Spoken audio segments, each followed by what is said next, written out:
what are your initial thoughts as you look back at this Super Bowl? What surprised you the most?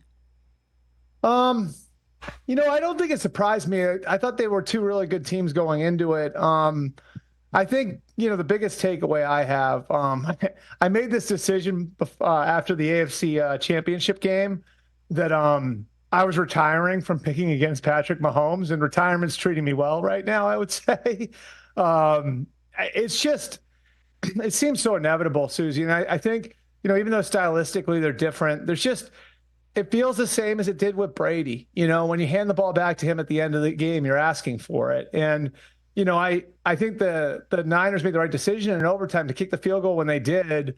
But now, with the benefit of retrospect, it's like you look at it and it's like, well, when you give Patrick Mahomes a chance to win a game in the playoffs, he's almost always going to do it. And it was just, after they kicked that field goal, that feeling in your gut that it's over.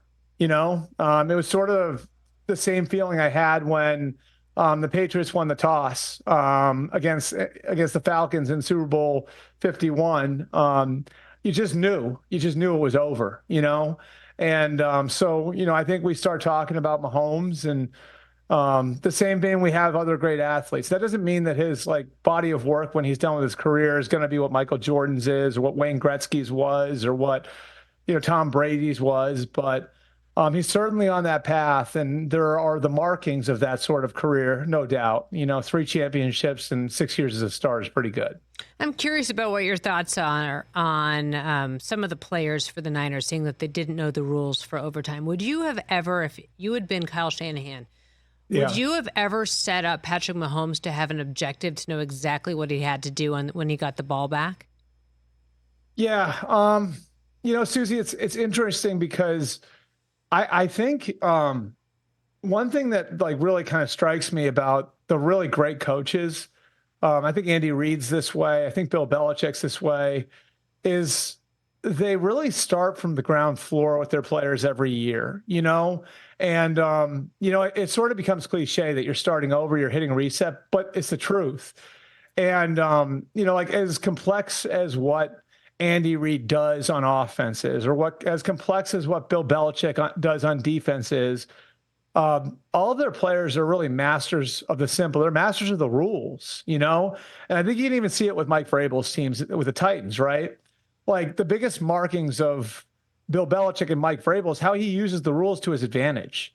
There was that scene, I don't know if you guys remember it, but where Vrabel used the rules against Belichick to run the clock out at the end of a Titans win over the Patriots. I remember that. And it's simple things like that we don't think of when we think of great coaching.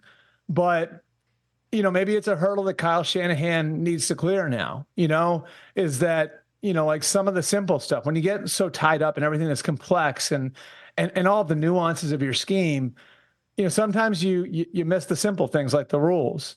And, I've always felt like, Bill Belichick's teams were masters of that. Andy Reid's teams are masters of that. And as great as this San Francisco team is and as schematically sound as they've been since Kyle Shanahan's gotten there, you really sort of see some of that simple stuff showing up at the end of such a big game. And, it's definitely, I think, going to be a point of emphasis for Kyle Shanahan's Niners going forward. I would bet that it would be anyway. Catch the Rich Eisen Show every single day on the Roku channel, 12 to 3 Eastern, for free.